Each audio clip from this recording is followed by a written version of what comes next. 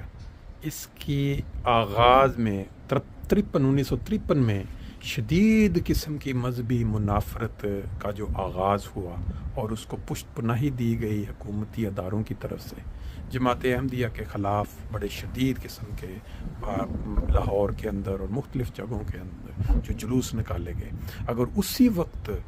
ان کو روک دیا جاتا اور یہ بتا دیا جاتا کہ یہ ملک جو ہے اسلام کے نام پہ بنا ہے اور قائد اعظم کے فرمان کے مطابق یہاں ہر شہری آزاد ہے اپنے اپنے عقیدے اپنے اعتقاد کے مطابق اللہ تعالیٰ کی عبادت کرنے، اور آپ جس طرح ہندو ہیں، شیعہ یہ سکھ ہیں، شیعہ ہیں، سنی ہیں، دوسرے ہر کوئی اپنے اپنے طریق کے مطابق وہ جو عبادت کر سکتا ہے، لیکن اس وقت بدقسمتی کے ساتھ جو حکومتی ادارے تھے یا جن کے ہاتھوں میں طاقت تھی، انہوں نے ایک خاص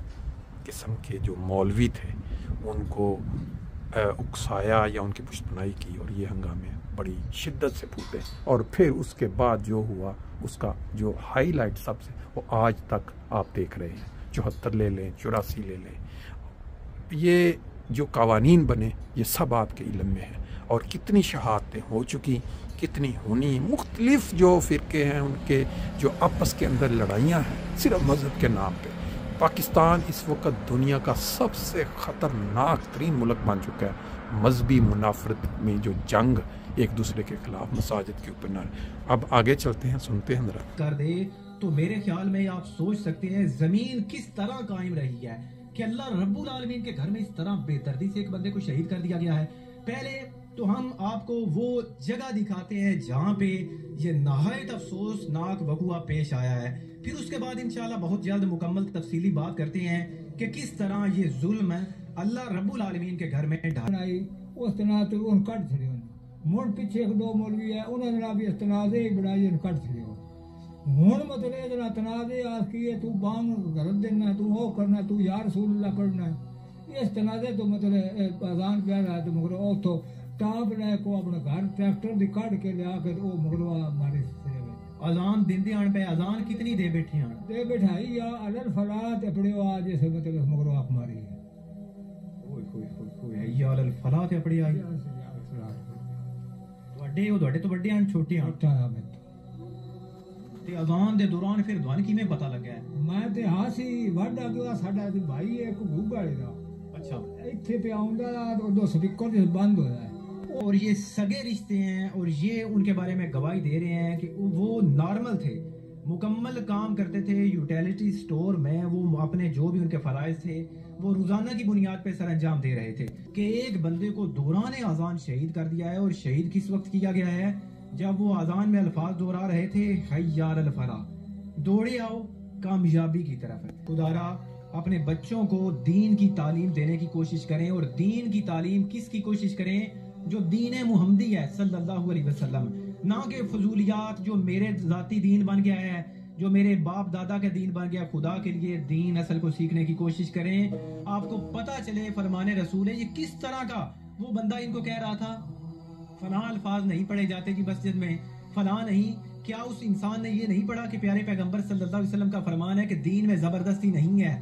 یہ امن کا دین ہے، یہ نرمی کا دین ہے، اس میں تو اللہ خود انسان کا سینہ کھولے، ہدایت کی طرف خود رغبت دے تو بندہ رغبت کی طرف چل سکتا ہے۔ بندہ خود اپنی طرف سے محمد صلی اللہ علیہ وسلم کو اللہ رب العالمین نے فرما دیا تھا کہ اے پیغمبر تم اپنی مرضی سے کسی کو ہدایت نہیں دے سکتے، بلکہ میں چاہوں تو کسی کا سینہ اس نور کے لیے روشن کر دوں، قتل کر دوں، فلاں سنی ہے اسے میں قتل کر دوں۔ یہ کس نے اسلام لوگوں کو اس طرح کا سکھا دیا ہے؟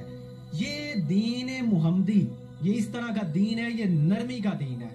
اس بارے میں آپ مزید کیا کہنا چاہیں گے؟ انصاف کرے جڑا ظلم ہے، مطلب بدلا ظلم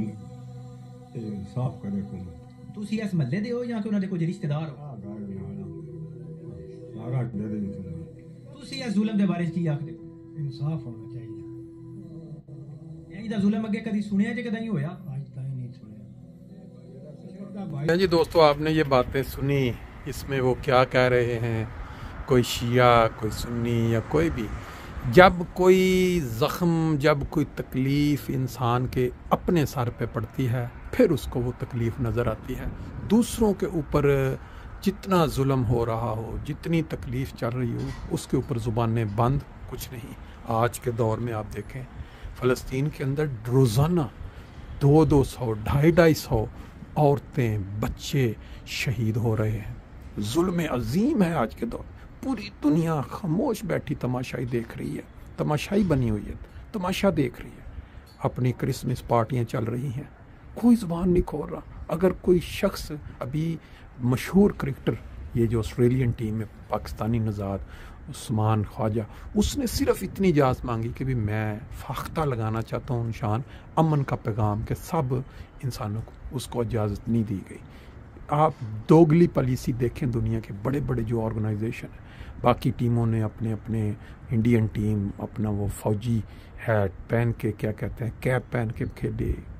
کئی ملکوں کھلاڑیوں نے اپنی اپنی مذاہب کی نشانی یا کچھ، لیکن یہاں صرف پیس کے لیے اس نے کہا۔ یہ اب دنیا کی حالت ہو چکی ہے۔ روزانہ کتنی شہادتوں کی خبریں مل رہی۔ پاکستان کے اندر کتنے احمدی ہیں جن کو صرف اس بیس پہ شہید کر دیا گیا کہ انہوں نے یہ مانا کہ نبی پاک صلی اللہ علیہ وسلم کے فرمان کے مطابق وہ امام مہدی تشریف لا چکے ہیں، جس کی پوری امت مسلمان انتظار کر رہی اس بیس کے اوپر۔ بہرحال یہ وہ لوگ ہیں جن کا آپ نے پروگرام دیکھا، جن کا احمدیت سے کوئی تعلق نہیں ہے، لیکن جب شیعہ سنی اور دوسرے مذاہب کے لوگ آپس میں لڑ کے اس لیول تک پہنچ چکے ہیں، اس کا اگر آپ صرف جائزہ لیں کہ کیوں اس لیول تک پہنچے ہیں، یہی وجہ نظر آتی ہے کہ جب 1953 میں، 1974 میں، 1984 میں جماعت احمدیہ کے خلاف یہ ظالمانہ قوانین حکومت کی پہ بنائے گئے تو اس وقت سب لوگ خاموش رہے، کسی نے آواز نہیں اٹھائی۔ آج ان قوانین کی زد میں یا اس آگ کی زد میں یہ خود لوگ جل رہے ہیں۔ اللہ تعالیٰ ان کو فہم اور عقل دے۔ یہ دنیا تو آگے چلتی رہے گی، لیکن یہ جو ظالمانہ کام ہے ان کے اوپر اسلام کا نام بدنام ہوتا ہے۔ اسلام جو ہے وہ برا بھلا کہا جاتا ہے۔ ابھی چند روز قبل ایک بہت ہائی لیول جرمنی کے اندر ایک پادری نے وہ یہاں تک بیان دیا کہ اسلام کے اوپر پابندی لگا دینی چاہیے، یہ ظالم مذہب ہے، جس کے خلاف جماعت احمدیہ نے یہاں باقاعدہ کمپین بھی چلائی اور ایک موقف جاری کیا کہ یہ اس کے الفاظ بالکل غلط ہے۔ تمام مسلمانوں کو آپ ایک راہوں میں نہیں دیکھ سکتے، ایک لائن میں۔ پرامن مذہب ہے، ہاں اس میں کچھ لوگ جو ہیں وہ بگڑ چکے ہیں، آپ اس کی کر سکتے ہیں، پوائنٹ کر سکتے ہیں، ادھر انگلی اٹھا سکتے ہیں، لیکن مذہب اسلام کو آپ یہ نہیں کہہ سکتے کہ یہ ظالم مذہب ہے اور یہ مارنے مرانے کے لیے کہتا ہے۔ یہ کمپین صرف جماعت احمدیہ کو یہ کے ہاتھ میں کہ انہوں نے اس کے خلاف یہ آواز اٹھائی ہے، کیونکہ وہ مظلوم ہیں پاکستان میں اور بعض اسلامی ممالک میں۔ اللہ تعالیٰ فہم اور عقل دے سب کو سمجھ۔